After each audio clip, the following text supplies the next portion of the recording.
یہ ہندوستان کی فتح کے بعد دلی میں تعمیر کی جانے والی پہلی مسجد تھی۔ قطب مینار آج بھی ہمیں قطب الدین کی فتح کی یاد دلواتا ہے۔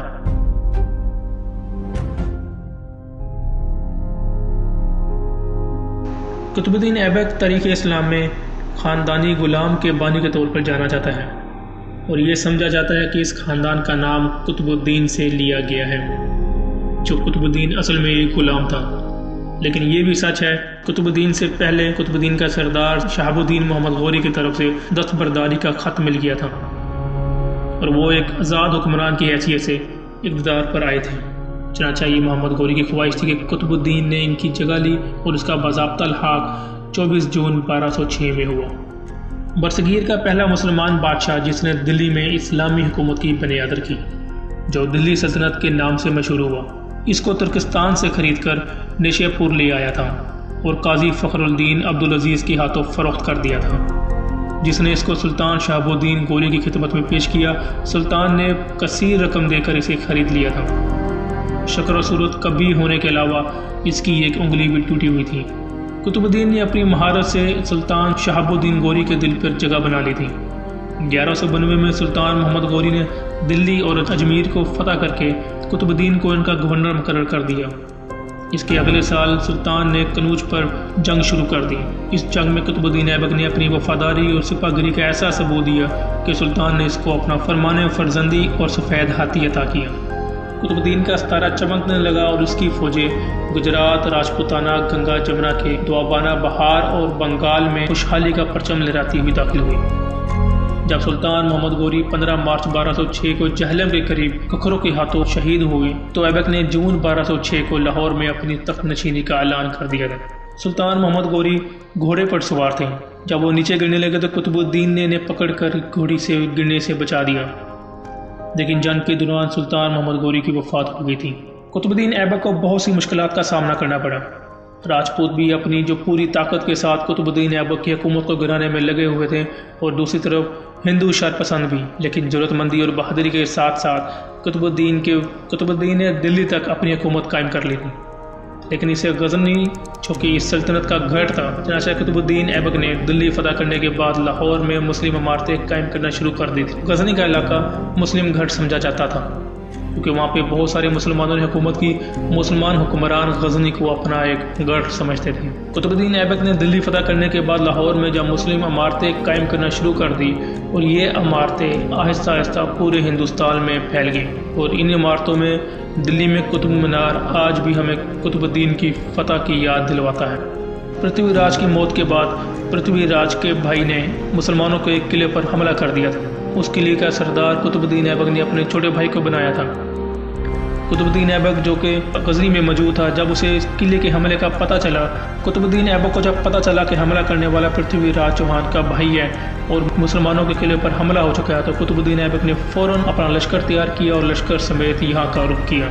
لیکن قطب الدین ایبک کے آنے کے ڈر کی وجہ سے پرتھوی راج کے بھائی ہری راج چوہان کو پیچھے ہٹنا پڑا، اور یوں ماضی کی طرح شہاب الدین غوری نے پرتھوی راج چوہان کو جب شکست دی تھی، اسی طرح شہاب الدین غوری کے جانشین قطب الدین ایبک نے پرتھوی راج کے بھائی ہری راج چوہان کو بھی شکست دی تھی۔ پرتھوی راج چوہان کی سلطان شہاب الدین کے خلاف جنگ لڑنے کی کوشش تھی، لیکن ہم آپ کو پرتھوی راج چوہان اور شہاب الدین غوری اور غوری سلطنت کے بارے میں اپنی پچھلی ویڈیو میں بتا چکے ہیں۔ جن لوگوں نے ابھی تک میرے چینل کو سبسکرائب نہیں کیا، ان سے ریکویسٹ ہے کہ میرے چینل کو سبسکرائب کر دیں اور بیل آئیکن کو کلک کر دیں۔ ہندوستان میں مسلمان کی موجودگی کو ہندو مسلم تنازع اور دوسری جماعت کے لیے ایک برادری پر ظلم و ستم نظر آنے لگا۔ قطب الدین ایبک نے مسلم اور ہندوؤں کی تنظیم کے سربراہ سے بات کرتے ہوئے کہا، ہمیں ایک دوسرے سے لڑنے کی بجائے اپنے مذہب کی حفاظت کرنی چاہیے اور اس کو امن کے ساتھ حل کر سکتے ہیں، لیکن ہمیں ہندو مسلم پروپیگنڈا سے بچنے کی جو تجویز قطب الدین ایبک نے بتائی تھی، اس پر کچھ ہندو شرپسندوں نے نہ مانا اور قطب الدین ایبک کو ہر لحاظ سے نیچا دکھانے میں کوئی کسر نہ چھوڑی۔ لیکن قطب الدین ایبک نے مسلم ثقافت کو فروغ دیا، نہ صرف اتنا بلکہ فن تعمیر آرٹ کے ذریعے مختلف قسم کی مساجد، مدارس بھی قائم کروائیں۔ حکومتی خزانے سے اس ہندوستان میں فن تعمیر کے ذریعے بننے والی عمارتیں قطب الدین کے دور سے ہی شروع ہوئی تھیں۔ قطب مینار بھی انہی کے دور حکومت میں تعمیر ہوا تھا۔ قطب الدین ایبک کی گورنری کا زمانہ فتوحات میں گزرا تھا۔ تخت پر بیٹھ کر اس نے امور سلطنت پر توجہ دی۔ اس کا زیادہ تر وقت اسلامی سلطنت کی امن و امان قائم رکھنے میں گزرا تھا۔ قطب الدین ایبک اسلامی عالموں کی بہت قدر کرتا تھا۔ قطب مینار سرخ اینٹوں سے بنا ہوا ہے۔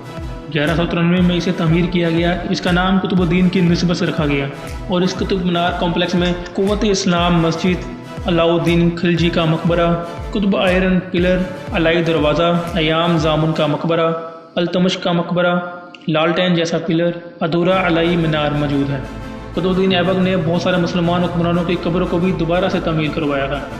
ان پرانی قبروں کی خستہ حالت دیکھ کر قطب الدین ایبک نے ان قبروں کو پھر سے تعمیر کروانے کا حکم دیا تھا۔ قوت اسلام مسجد ہندوستان کے دارالحکومت دلی میں عہد خاندان غلامہ کی طرف سے ایک عظیم یادگار ہے، جس کا قطب مینار عالمی شہرت کا حامل ہے۔ یہ قطب الدین ایبک کے دور کی تعمیرات میں سے سب سے اعلیٰ مقام رکھتی ہے۔ یہ ہندوستان کی فتح کے بعد دلی میں تعمیر کی جانے والی پہلی مسجد تھی۔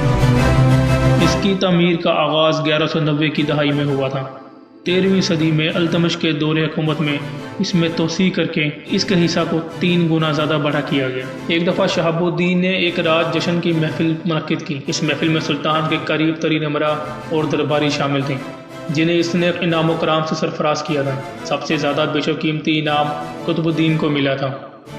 قطب الدین نے اپنے حصے کا شاہی انعام فراشوں اور شاہی خدمتگاروں کو بخش دیا تھا۔ اس کی سخاوت کی خبر جب شہاب الدین غوری تک پہنچی تو قطب الدین ایبک کی دریا دلی اور فیاضی سے بہت خوش ہوئے۔ انہوں نے قطب الدین ایبک کو درباری سے ترقی دے کر امراء میں شامل کر دیا۔ اس کی جگہ شاہی تخت کے عین سامنے مقرر کی۔ اپنی فیاضی اور سخاوت کی وجہ سے تاریخ نے انہیں لخ بخش یا لخ دتا کے نام سے مشہور کر دیا۔ اصل میں لخ بخش نام سلطان شہاب الدین غوری کے منہ سے نکلا تھا۔ جب سلطان شہاب الدین غوری کو اس کی سخاوت کا پتہ چلا تو شہاب الدین غوری نے اسے لخ بخش کا لقب دیا تھا۔ تاریخ میں آج بھی لخ بخش یا لخ داتا کے نام سے مشہور ہیں۔ نومبر 1210 میں لاہور میں پولو کھیلتے ہوئے گھوڑے سے گر کر قطب الدین ایبک کی وفات ہو گئی تھی۔ کہا جاتا ہے کہ ان کا مقبرہ ان کے اپنے ہی گھر پہ بنایا گیا تھا۔ کہا جاتا ہے کہ وہ اپنے گھر پہ ہی پولو کھیلا کرتے تھے۔ پولو ایک گیم ہے جیسے ہاکی کی گیم کھیلی جاتی ہے، اسی طرح پولو کی گیم کھیلی جاتی ہے، لیکن فرق صرف اتنا ہوتا ہے کہ یہ پولو کی گیم گھوڑے پر بیٹھ کر کھیلی جاتی ہے، اور ان کا مقبرہ آج لاہور انارکلی کے کونے میں واقع ہے۔ یہ مقبرہ وقت اور حالات کے ہاتھوں برباد ہوتا ہوا یہاں تک کہ مہاراجہ رنجیت سنگھ کے دور میں ایک سکھ کی ملکیت میں رہا۔ انگریزوں کے دور میں یہ مقبرہ خستہ حالی کی منہ بولتی تصویر تھی۔ قیام پاکستان کے بعد ایوب خان کے دور میں حفیظ جلندری نے ان سے گزارش کی کہ اسلام کے مقبرے کی مرمت اور تزئین و آرائش کا بندوبست کروایا جائے۔ صدر پاکستان نے ان کی درخواست قبول کی، اور آج یہ مقبرہ مجاہد اسلام کی شان و شوکت سنبھالے کھڑا ہے۔ لیکن جس طرح ان کا مقبرہ بہت ہی کم لوگ جانتے ہوں گے ان کے مقبرے کے بارے میں یا ان کی خصوصیات کے بارے میں۔ ان کا مقبرہ لاہور میں ایک تنگ گلی میں قائم ہے، اور یہ بھی کہا جاتا ہے کہ ان کے مقبرے پہ سنگ مرمر اور بہت سارے قیمتی پتھرات جواہرات لگائے گئے تھے، لیکن مہاراجہ رنجیت سنگھ کے دور میں ان پتھروں کو چوری کیا گیا تھا، اور اسی دور میں مسلمان اسلام مجاہد کی قبروں کو مخصوص کیا گیا تھا، اور یہ مخصوص ہوتے ہوئے اتنے مخصوص ہو گئے کہ آج ان کی پہچان ختم ہونا شروع ہو گئی۔